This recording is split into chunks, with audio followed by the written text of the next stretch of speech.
Depuis 5 ans, Katia souffre d'un cancer relativement rare. Soutenue par sa famille et suivie par une équipe médicale performante, elle se bat au quotidien et vous allez le voir avec une certaine sérénité. Mais Katia se souvient aussi du moment où on lui a annoncé le diagnostic, une information sèche communiquée par téléphone.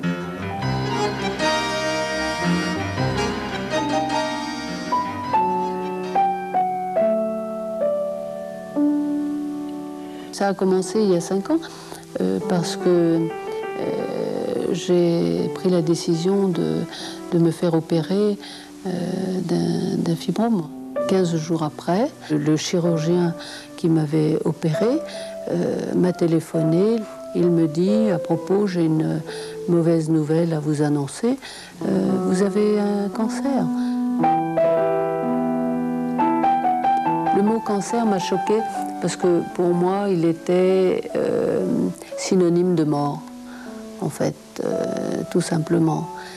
Et c'est là, je ne savais pas quel serait mon délai. Bon. Donc la première chose qui m'est venue à l'esprit, c'était de me dire de quelle manière pourrais-je en finir avec la vie. Je ne pensais pas à l'avenir parce que pour moi, il n'y avait plus d'avenir.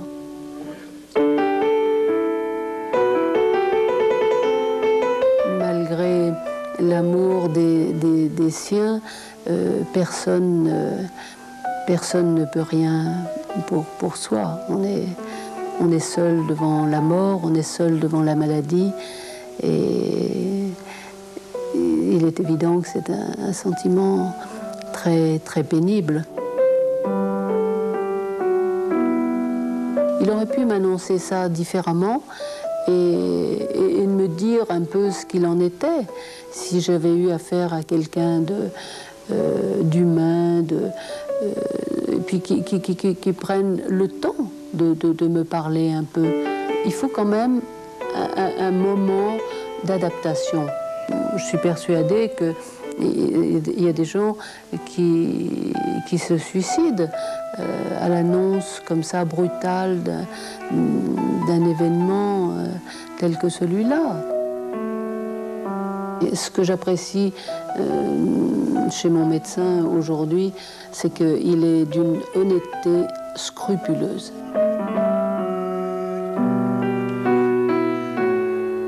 Cette vérité est tellement dure, elle va confronter les gens au risque de la solitude, de la mort, d'être différente et se sentir écarté un petit peu du monde des vivants.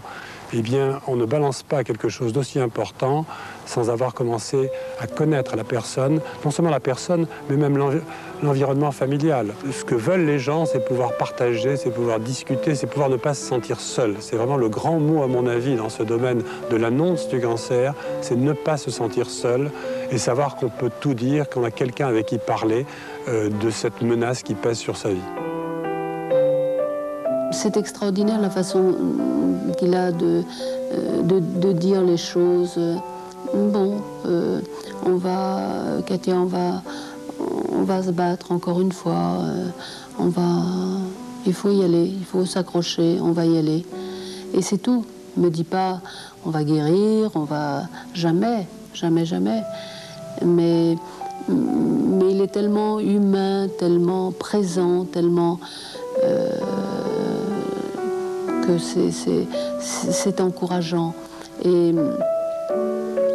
je pense que grâce à lui, je ne perds pas... Enfin, je garde mon optimisme. Et lui me dit, il faut vivre au jour le jour, mais tout en faisant des projets. Et au début, je ne comprenais pas très bien ce que ça signifiait. Et maintenant, je pense l'avoir non seulement compris, mais mise en pratique.